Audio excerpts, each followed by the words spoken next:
¿Qué tal, doctor? ¿Cómo le va? Mucho gusto. Buenos días, Bruno, ¿me escuchas? Perfecto, fuerte y Ah, claro. perfecto, buenos días, Bruno, es un gusto conocerte.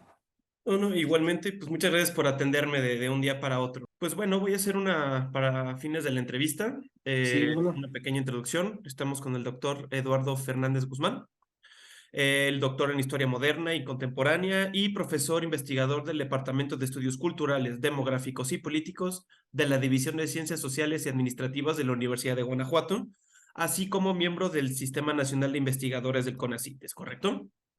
Sí, sí, muy bien, Bruno, es correcto toda la información. Perfecto, pues bueno, me gustaría primero hablar de este libro, ¿no? Se me hizo muy interesante cómo se acuña el término, porque es un término compuesto, ¿no? Movilidad social intergeneracional y la relación con la migración, ¿no? Entonces me gustaría preguntar, ¿cuál es la idea central de este término y cómo llegó a ella? Sí, muchas gracias. Mira, Bruno, lo que pasa es de que el concepto de movilidad social es un concepto emanado de la sociología y que versa sobre diferentes dimensiones de la movilidad social entendida como el lugar que ocupa el individuo en la sociedad, en la estructura de clases. La movilidad social puede ser horizontal o vertical. Vertical, si es ascendente o descendente, ¿verdad? Y, y ahí, por ejemplo, podemos observar que la movilidad puede ser intrageneracional o intergeneracional, puede ser de grupo o individual. En este caso, mi interés era develar o entender la movilidad social intergeneracional de manera ascendente en la migración internacional. En este caso, bajo la óptica o el análisis de dos grupos en especial, los empresarios migrantes en Estados Unidos, mexicanos, y los migrantes de segunda generación que estudiaron una carrera universitaria en los Estados Unidos. Entonces, mi interés era si existía en realidad esa movilidad intergeneracional. La movilidad intergeneracional es la que se da en relación a papás e hijos, ¿verdad? Entonces, observar, por ejemplo, el empresariado migrante, ¿sí? Que se va de aquí de México y allá son trabajadores, se dedican a la agricultura, a la industria, a los servicios, llegan en los trabajos peor remunerados, bajos ingresos, pero poco a poco, a través de un desciframiento de los mecanismos de empresariales, ellos montan un negocio, ¿verdad? Entonces, en ese momento, ellos al montar un negocio, muchos de ellos tienen mayores ingresos, tienen la posibilidad de tener una nueva casa en una zona residencial y tienen la posibilidad también de mandar a sus hijos a las universidades. Entonces, en relación a sus papás, muchos de ellos que no migraron, que están en México, pues tienen ingresos mucho mayores los empresarios. Sí, entonces, y los de segunda generación, que son chicos que estudiaron una universidad en Estados Unidos, pues también ahí observo que existe una movilidad ascendente intergeneracional debido a que tienen otra ocupación, otros ingresos, etcétera. Entonces, sí se descubre ese asunto de la movilidad en estos dos grupos de migrantes. Ok, justamente, entonces, para aclarar, es como los migrantes de primera generación son los empresarios que se van de Exactamente. manera ilegal a Estados Unidos. La No primera, todos, ellos se van de manera legal, es otro tipo, sí, no es algunos. no Ujú, es la imagen que tenemos del migrante que se va, sí. que cruza el río, o sea, es Ujú. gente, en este caso, de Guandacareo, ¿sí? Guanacareo, Que Michoacán, ellos sí. se van a poner una empresa a Estados Unidos, se van con los papeles de ley y todo eso, o sea, eso es lo que entiendo, ¿correcto? No, porque podemos entender diferentes grupos de empresarios migrantes. En este caso, estos empresarios que analizo se hacen empresarios en Estados Unidos después de un proceso de trabajo asalariado. Ellos se van incluso muchos de ellos de manera ilegal, ¿sí? Entonces, no todos parten aquí con papeles, con documentos, sino que en el transcurso de su vida en Estados Unidos pasan varios años, muchos de ellos muchos años, trabajando duramente de agricultores, en la jardinería, en los restaurantes, Entonces, poco a poco fueron agarrando el hilo, ¿no? Y desarrollando esa inquietud de ser empresarios. Entonces, allá se hacen empresarios migrantes, ¿sí? Allá se hacen, no desde acá. Hay muchos, por ejemplo, que acá en México tienen mucho capital, mucho dinero y van y lo invierten a Estados Unidos. Ese también es otra clase de empresariado migrante, pero los que yo toco aquí en mi libro primero fueron allá asalariados y después hicieron empresarios. Y, por ejemplo, la metodología de este, bueno, o sea, la parte práctica se basa en la historia oral, entonces hicieron entrevistas con algunos migrantes, es correcto? Sí, sí, se hicieron Sí, adelante, Bruno. Sí, no, no, o sea, ¿cuántos, o sea, cuál fue el número de estos? O sea, ¿fueron a Estados Unidos o fue a través de, fue en línea? ¿Cómo fue este proceso del entrevistado para estas Sí, personas? sí fue una cantidad de, tanto de segunda generación como empresarios migrantes, se hicieron la entrevista de manera directa. Fueron aproximadamente como unas 20 horas más o menos por cada uno de ellos cuando regresaban a su lugar de origen.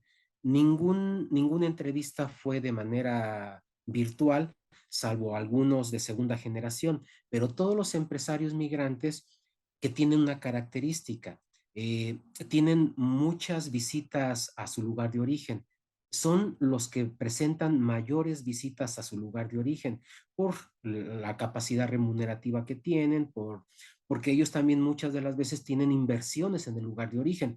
Entonces, eso me facilitó mucho el poder acceder a través de la historia oral, que fueron muchas horas de grabación, de plática, reconstruyendo de manera pormenorizada muchos de los detalles que se ven en el libro, ¿no? Desde los primeros momentos aquí en su pueblo, cuando eran jovencitos, cuando eran niños, cómo fueron creciendo, en qué trabajaban, el nivel educativo, cómo se fueron, bajo qué circunstancias se fueron, si sus papás fueron migrantes, si fueron empresarios o no, cómo llegaron a los Estados Unidos, en qué trabajaron, cuánto ganaban, etcétera, y cómo fueron afianzando esa idea o cómo surgió la idea de convertirse en empresarios en los Estados Unidos, todas las vicisitudes, las dificultades, las complejidades que tuvieron que pasar en idioma, en burocracia, en todo eso, ¿no? Porque para un empresario migrante, y más en el mexicano, ¿no? Que va a otro contexto cultural totalmente distinto,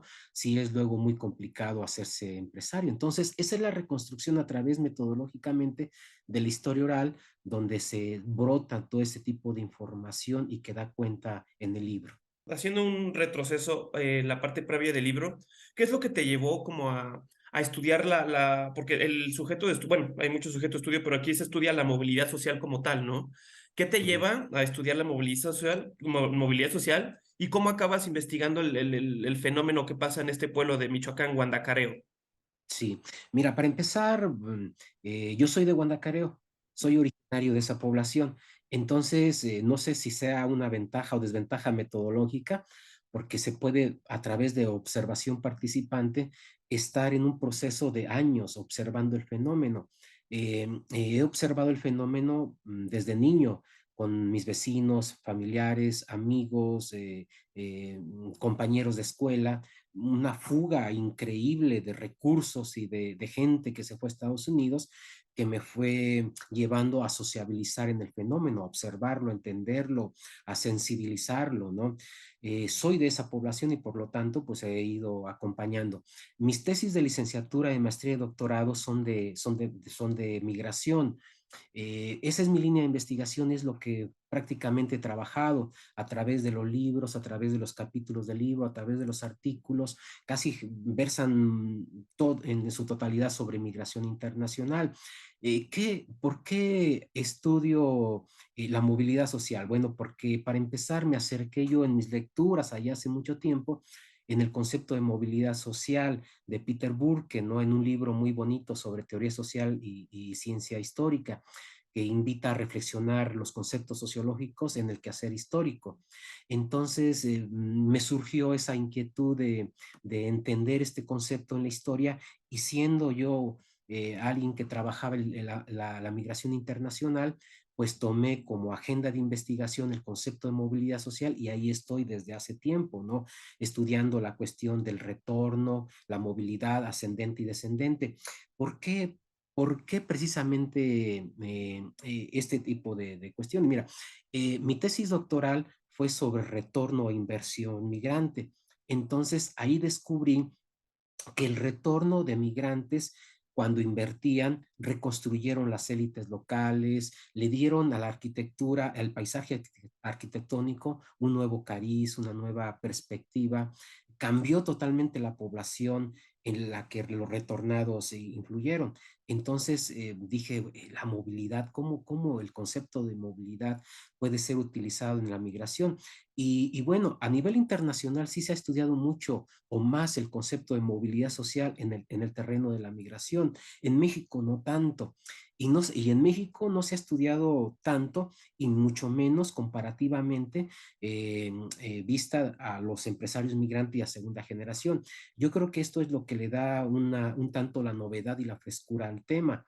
Sí, porque aquí en México no se ha hecho prácticamente nada en relación comparativamente con estos grupos. E internacionalmente yo me atrevería a decir que es una obra también novedosa, que no se ha estudiado comparativamente a estos dos, vista históricamente desde el concepto de la movilidad social intergeneracional. Ahí está la frescura, yo creo, y novedad de la investigación nacional e internacionalmente, Bruno.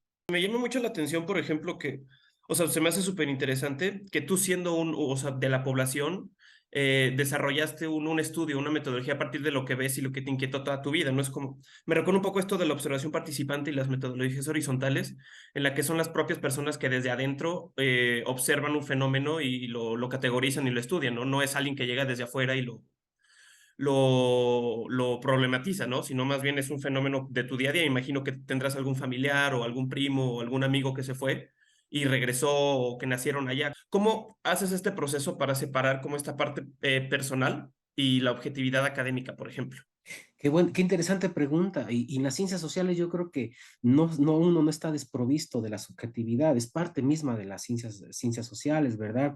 Y es muy interesante porque sí, efectivamente, la sensibilidad borda o las fobias o las filias, ¿no? O los amores o los desamores, los encuentros y desencuentros que puedas tener con conocidos, vecinos, familiares y todo ese tipo de cuestiones. Pero sí, efectivamente, siempre estoy en esa tensión y en ese dilema, ¿no?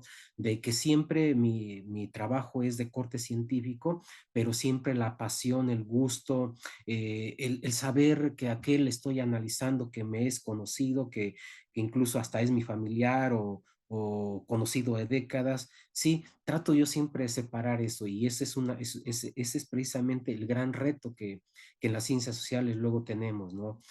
Olvidarnos un poco de la ideología, olvidarnos un poco de de las cercanías, de los vínculos geográficos, familiares, etcétera.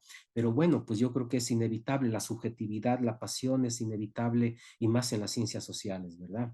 Y caracterizando un poco, por ejemplo, ¿cuál es la principal actividad económica de Guandacareo? Y el flujo migratorio comienza por necesidad, me imagino que fue primero por necesidad y ahorita un poco como que hicieron los nexos en Estados Unidos y la gente se va porque tiene como una mayor posibilidad de crecer allá, ¿no? ¿Cómo es ese, desde el origen, desde la actividad económica y cómo acaba este flujo migratorio tan grande en Estados Unidos? Mira, más o menos en mis trabajos de investigación y por lo que he recobrado de las crónicas históricas y de las memorias de los pobladores, la migración ahí en Guanacareo arranca desde inicios del siglo XX, como puede serse, es el reflejo también del inicio de la migración en la región centro-occidente de México, ¿no? Se da a inicios del siglo XX prácticamente se vino a detonar con el programa Bracero en la década de los 40, pero en ese tiempo todavía no era muy visible la migración en esa población. Ahí se dio, pero se dio bajo muchas tensiones con los párrocos, con los caciques, con la gente que realmente tenía mucha resistencia a que salieran los pobladores. Pero si vemos el concepto de movilidad social, el concepto de movilidad social también tiene formas e índices de movilidad, como se le llama. Y la migración internacional en estas poblaciones michoacanas constituyó una de las formas de movilidad social mucho más asequibles, porque en esos años solamente si eras pariente o hijo de un cacique, de un apoderado, de un comerciante, tenías acceso a recursos, ¿no? Y la gran mayoría de la gente vivía del campo o tenía que salir a la Ciudad de México, a las ciudades vecinas, a trabajar y sobrevivir. Entonces la migración internacional con el programa Bracero fue una alternativa de sobrevivencia y de ahí arranca una tradición muy fuerte para migrar. Después en la década de los 60 y los 70 muchos de esos braceros regresaron e invirtieron sus recursos en negocios, en la porcicultura principalmente, en los balnearios, en el comercio y por ahí otras en las sombrererías. Eso le permitió a la población, como te digo, reconstruir las élites económicas, los migrantes y los que retornaban se constituyeron en los nuevos ricos de la población gracias a la migración internacional y pusieron a Guandacareo como el segundo lugar a nivel estatal como productor de porcícola, porque era una población muy pequeñita, pero ellos con sus granjas porcícolas, con el negocio porcícola, inmediatamente lo elevaron al segundo lugar en producción estatal de porcícola. Y ahorita Guandacareo es muy pujante en actividad porcícola y muy atractivo en el turismo a través de sus balnearios. Son como 8 balnearios, creo, y casi todos de ellos por inversión migrante. Entonces, la actividad económica es otra. La arquitectura, en la década de los 60 todavía se veía prácticamente todas las casas de construcción de adobe, ¿sí? A partir de la masificación de la migración, porque miles fueron los que salieron a partir de los 70, de los 80, de los 90, se construyeron nuevas colonias con esa arquitectura un tanto estilo media californiana, tal vez, con losa, con ladrillo y con otras características arquitectónicas, y la población cambió totalmente en su arquitectura. Entonces la migración ha sido un pilar fundamental y otra de las cosas es que tuvo también la posibilidad de elevar los niveles educativos a través de las remesas que pudieron seguir y terminar una carrera universitaria. Muchos de los profesionistas son gracias a que sus papás migrantes y mandaban sus remesas. Tú, por ejemplo, estando un poco dentro de este fenómeno, ¿alguna vez se te ocurrió irte a Estados Unidos a estudiar o a trabajar? ¿Eso fue una opción para ti o algo viable en su momento? Sí, claro, claro. Eso es parte, yo creo que de las poblaciones con muy alta intensidad migratoria, en el imaginario colectivo de todos los jóvenes llevamos eso dentro. Llevamos como en el ADN la posibilidad o la alternativa de ir a Estados Unidos y tener lo que ellos llaman la tarjeta verde o el green card o papeles es un gran sueño para todo tipo, para todo el que vive en esas poblaciones. Es un sueño, una ilusión. Yo cuando entré a la universidad decía, bueno, si no, saliendo de la universidad, si no me va bien o no tengo trabajo, pues me voy a Estados Unidos, tengo familiares, tengo amigos.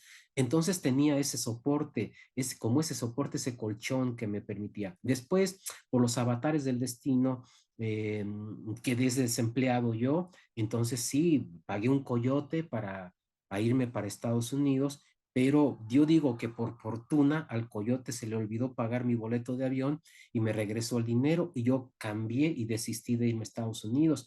Ya después hice mi maestría, hice mi doctorado y estoy aquí, ¿verdad? En la universidad, pero fue por un asunto de fortuna tal vez o al azar que me permitió estar aquí, si no a lo mejor hubiera yo acabado a mis 50 años allá siendo trabajador en Estados Unidos, ¿verdad? Sí, en cambio, pues bueno, decidiste estudiar el fenómeno y a partir de eso, pues fue como tu línea de pensamiento, tu línea de estudios, ¿no? O sea, te alejaste de ello, pero sin embargo estás más cerca que nunca, ¿no?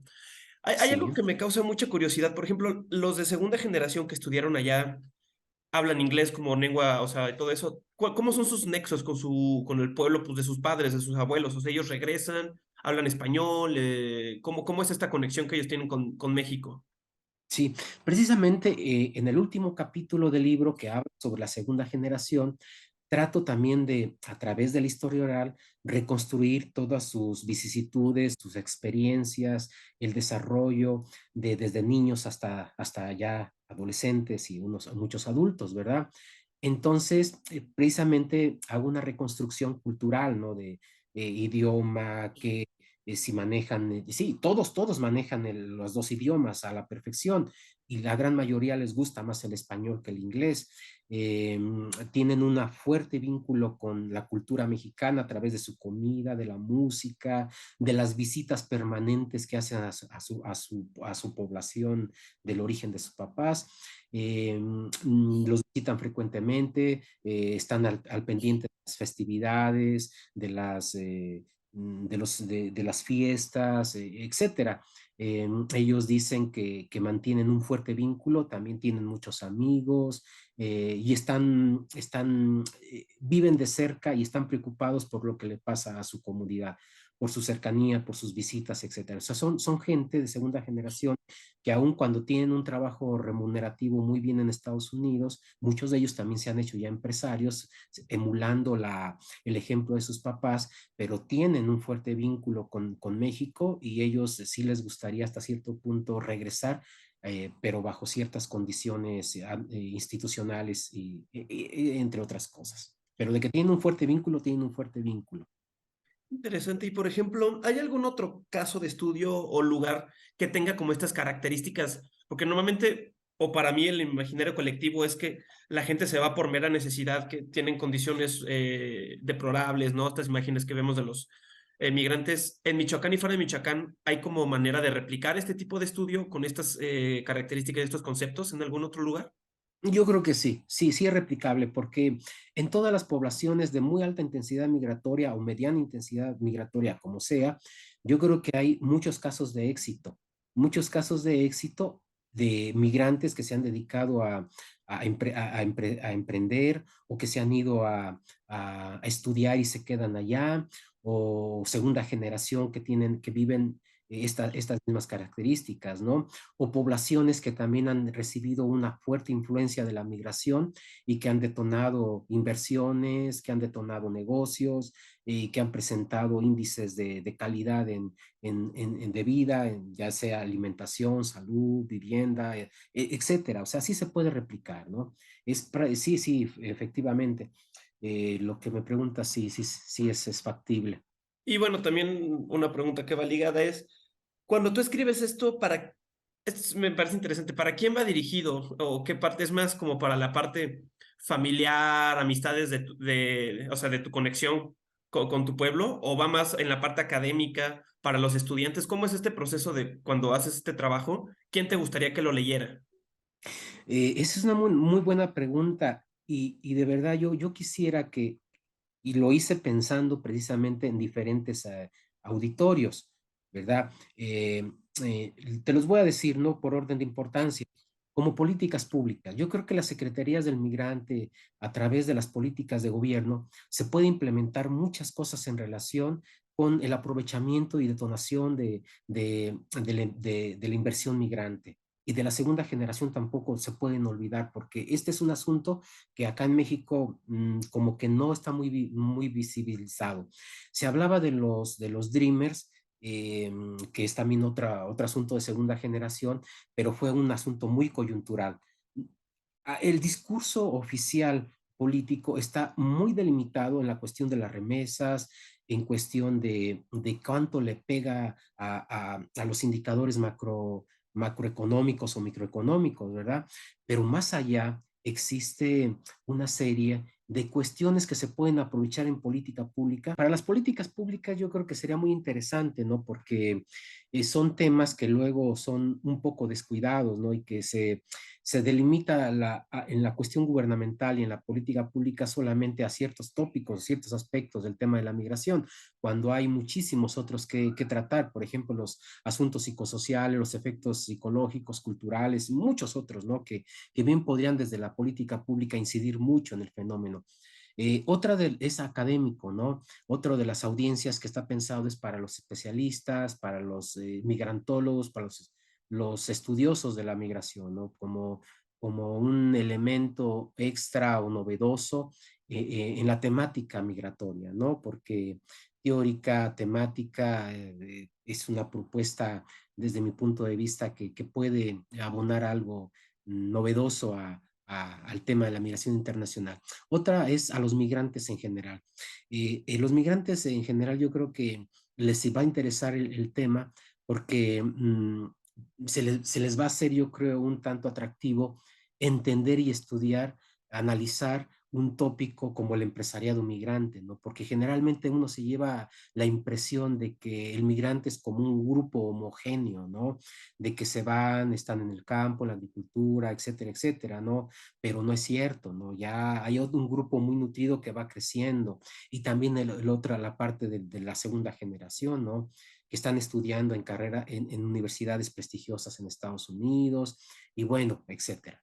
Entonces, eso también sería muy atractivo para los migrantes entenderlo y para el público en general, yo creo que también sería como acercarse un poco por el contexto que se maneja en el libro, por la historia de la migración en México, o sea, puede ser que sea un insumo para el público en general para entender un poco la migración en un contexto contemporáneo. Sí, justamente yo, o sea, yo leyendo y platicando contigo, pues sí cambia un poco el imaginario que uno tiene acerca del migrante, ¿no? De que tiene ciertas características, como lo mencioné antes, ¿no?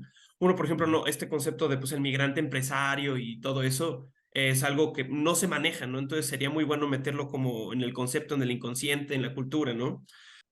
Nombre del editorial, pues muchísimas gracias por haber publicado con nosotros. No sé si gustas como agregar alguna cosa. Digo, nos podemos extender, me parece mucho, mucho tiempo en esta conversación, pero por el formato de la entrevista. Entonces, no sé si gustas agregar alguna cosa, algo que se nos haya pasado acerca de este trabajo. Agregar, no, pues yo creo que eh, podría ser un agradecimiento, ¿no? Y yo de manera muy fortuita conocí a Comunicación Científica Editorial, porque yo hasta hace medio año no sabía de su existencia. Fue casualmente aquí en los procesos de dictaminación, apoyo bueno, cotización de editoriales, fue que me di cuenta fortuitamente de Editorial Comunicación Científica y me llamó poderosamente la atención por el formato que manejan, por tener el reconocimiento de RENIACIT, de CONACYT, por tener difusión en los medios, por tener métricas, tener indexaciones, por sus autores, que muchos de ellos están en el Sistema Nacional de Investigadores a nivel mérito 1, 2 y 3, y tienen un formato, creo, muy serio, respetable, atractivo, accesible a todos los que he mandado el enlace. Nadie me ha dicho que haya tenido algún problema para descargarlo, para hacer la visita o descargarlo. A través del buscador de Google, inmediatamente ahí uno como que es otro elemento a confiar, ¿no? Que se encuentra inmediatamente, o sea que se ve que es una editorial que está trabajando y está trabajando muy fuerte. Y bueno, acá en la Universidad de Guanajuato hay varios compañeros que ven con buenos ojos y están viendo la posibilidad de conectarse con ustedes y publicar con ustedes. Yo de hecho ya tengo en puerta 2 libros más que creo, si me dan la oportunidad en comunicación, los voy a publicar porque estoy muy contento con el trabajo que hicieron y sobre todo la manera en cómo difunden y cómo hacen accesible, ¿no? Porque en los tiempos de hoy son tiempos donde el impacto, la circulación es fundamental, ¿no? La visibilización del producto. Antes llegaban los libros y tenía uno que estarlos ahí distribuyendo de manera muy lenta, en foros, esperando los tiempos, en congresos, distribuirlo con amigos, con colegas, que hacía hasta años para que pudiera tener el acceso muchos de los colegas o el público o familiares para el libro, ¿no? Cuando no era uno un gurú o era una luminaria que tuviera la oportunidad de una editorial de casi en automático tener ahí, sacar tus libros. Pero bueno, esto de comunicación científica y todo su formato electrónico y todas las cualidades que tiene, creo que les augura un gran éxito, Bruno, y así se los deseo porque trabajan muy serios y esto que tú me estás presentando ahorita con la entrevista, eso habla muy bien, ¿verdad? Y a mí me deja como muy satisfecho con la labor que están haciendo de distribución y de visibilización del producto. Entonces, no, pues es un agradecimiento muy grande a ti y a Daniel, director general. pues les agradezco mucho y vamos a estar a seguir en contacto y espero que esta entrevista pues tenga ese gran impacto que esperamos, ¿verdad? No, pues bueno, también muchas gracias a ti por tus palabras, por este trabajo. A mí se me hizo, o sea, nuevamente leo todos los todos los trabajos que publicamos y este ha sido de los más interesantes sin duda. Por el tema y por la facilidad de que uno, o sea, por la facilidad de entendimiento, el tema, el aprendizaje, en fin. Esperamos con ansias pues seguir publicando tus trabajos. Y pues bueno, esta entrevista la subiremos a YouTube y pues bueno, te la compartiré en los próximos días para que puedas pues compartirla con colegas, familiares, amigos, ¿no? Que muchas veces a mucha gente le da un poco de pereza leer, pero por lo menos tenemos este material y quizás a través de esta entrevista despierte un poco el interés para que puedan consultar el libro.